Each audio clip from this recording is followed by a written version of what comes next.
ಮಾನ್ಯ ಅಧ್ಯಕ್ಷರೇ, ಹಿಂದೆ ಗ್ರಾಮ ಪಂಚಾಯತಿ ಸಚಿವ ಗ್ರಾಮೀಣಾಭಿವೃದ್ಧಿ ಸಚಿವರಾಗಿ ನಜೀರ್ ಸಾಹೇಬರು, MI ಗೋರ್ಪಡೆ ಅವರು, CM ಮುದಾಜಿ ಅವರು, ಜಗದೀಶ್ ಶೆಟ್ಟರ್ ಅವರು, HK ಪಾಟೀಲ್ ಸಾಹೇಬರು, HC ಮಹದೇವನವರು, ಕೃಷ್ಣ ಬೈರೇಗೌಡರು, ಬಸವರಾಜ ಹೊರಟ್ಟಿ ಅವರು, ಈಶ್ವರಪ್ಪ ಅವರು, ಇವತ್ತ ನಮ್ಮ ಪ್ರಿಯಾಂಕಾ ಖರ್ಗೆ ಸಾಹೇಬರು ಬಹಳ ಅದ್ಭುತವಾಗಿ ಬದಲಾವಣೆ ಇಲ್ಲ ಪಂಚಾಯತ್ ರಾಜ್ ವ್ಯವಸ್ಥೆಯಲ್ಲಿ ತರಕತ್ತೀವಿ.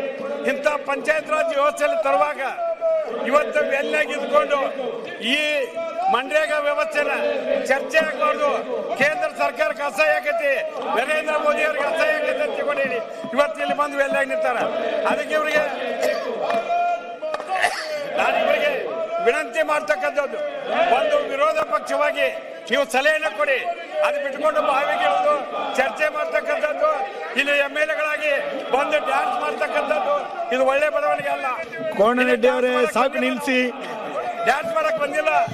ಕೋನರೆಡ್ಡಿ ಅವರೇ ಸಾಕು ನಿಲ್ಲಿಸಿ. ಬಂದೇವೆ, ಮಂಡ್ಯಾಗ ಚರ್ಚೆ ಆಗಬೇಕು, ಈ ಕಾಯ್ದೆ ಸ್ಥಾಪನೆ ಆಗಬೇಕು, ಬಡವರಿಗೆ. ಕೋನರೆಡ್ಡಿ ಅವರೇ ನಿಲ್ಲಿಸಿ, ಸಾಕು ನಿಲ್ಲಿಸಿ. ಎಲ್ಲ ರಾಮಾಯಣ ಗೊತ್ತಿದೆ ನಿಮ್ಗೆ, ನಿಲ್ಲಿಸಿ. ಈ ಕಾಯ್ದೆಯನ್ನು ರಿಪೀಟ್ ಮಾಡದೇ ಇದ್ರೆ ನರೇಂದ್ರ ಮೋದಿ ಅವರು ರಾಜೀನಾಮೆ ಕೊಡಬೇಕಾಗತ್ತೆ. ಕೋನರೆಡ್ಡಿ ಅವರೇ ನಿಲ್ಲಿಸಿ. ದೇಶ ಅಧಿಕಾರದಾಗಿರ್ತಕ್ಕಂಥ ರಾಜ್ಯಗಳು ಕೂಡ ನಿಲ್ಲಿಸಿ. ಕೋನರೆಡ್ಡಿ ಅವರು ಸಹ ಆಗ್ರಹ ಮಾಡ್ತಾ ಇದ್ದಾರೆ ತಿಮ್ಮಾಪುರ ರಾಜೀನಾಮೆ ಕೊಡಬೇಕು ಅಂತೇಳಿ. ಇವತ್ತು ಕೇಂದ್ರ ಸರ್ಕಾರ ನರೇಂದ್ರ ಮೋದಿ ಸಾಹೇಬರು ರಾಜೀನಾಮೆ ಕೊಡಬೇಕು, ಇಲ್ಲ ಅಂದ್ರೆ ಈ ಕಾಯ್ದೆಯನ್ನ ಮರುಸ್ಥಾಪನೆ ಮಾಡಬೇಕು. ಇದು ನಮ್ಮ ಹಕ್ಕು. ಗ್ರಾಮ ಸ್ವರಾಜ್ಯದಿಂದ ನಾವು ಬೆಳೆಯಲಿಕ್ಕೆ ಸಾಧ್ಯ ಇದೆ. ಅಧ್ಯಕ್ಷ, ಇವ್ರನ್ನ ಸ್ವಲ್ಪ ಹೊರಗೆ ಹಾಕ್ಬಿಡಿ ಸರ್, ಮುಗಿತ. ನಿನ್ನೆ ಲೋಕಸಭೆಯಲ್ಲಿ 8 ಮಂದಿ ಹೊರಗೆ ಹಾಕ್ಯಾರ, ಇವ್ರೆಲ್ಲರೂ ಹೊರಗೆ ಚರ್ಚೆ ಮಾಡೋಣ. ಇಲ್ಲಿಗೆ ನಾವು ಮಾತಾಡ್ತೀವಿ, ಯಾರಿಗೆ ಕೇಳುತ್ತೆ?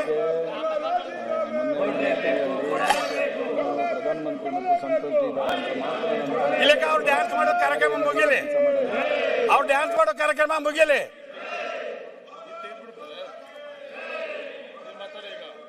ಈಗ ಅವ್ರು ಡ್ಯಾನ್ಸ್ ಮಾಡೋ ಕಾರ್ಯಕ್ರಮನ ಚರ್ಚೆಗಾರ ಕೊಡಿ, ಡ್ಯಾನ್ಸ್ ಮಾಡ್ಲಿ ಅವ್ರು ಸಂಜೆ ಮಠ.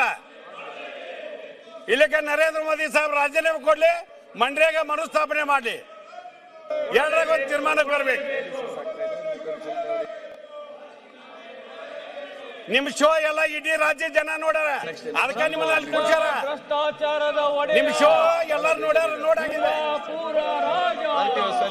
ಮತ್ ಹಿಂಗ ಮಾಡಿದ್ರೆ ಮತ್ತೆ ನೀವು ಅಲ್ಲೇ ಕೂರ್ತೀರಿ. ಒಳ್ಳೆ ಸಲಹೆಗಳನ್ನು ಕೊಡಿ ಸರ್ಕಾರಕ್ಕೆ. ಕೋನರೆಡ್ಡಿ ನೀವು ಸಬ್ಜೆಕ್ಟ್ ಮಾತಾಡಿ. ಏನ್ ಬಸಗೌಡ ಏನ್ ಮಾತಾಡ್ತಾರೆ ಸರ್, ಶಿವಲಿಂಗೇಗೌಡ ಮಾತಾಡ್ಲಿ. ಶರತ್ ಮಾತಾಡಿ. ಒಂದ್ ಸೆಕೆಂಡ್ ಎತ್ನಲ್ಲ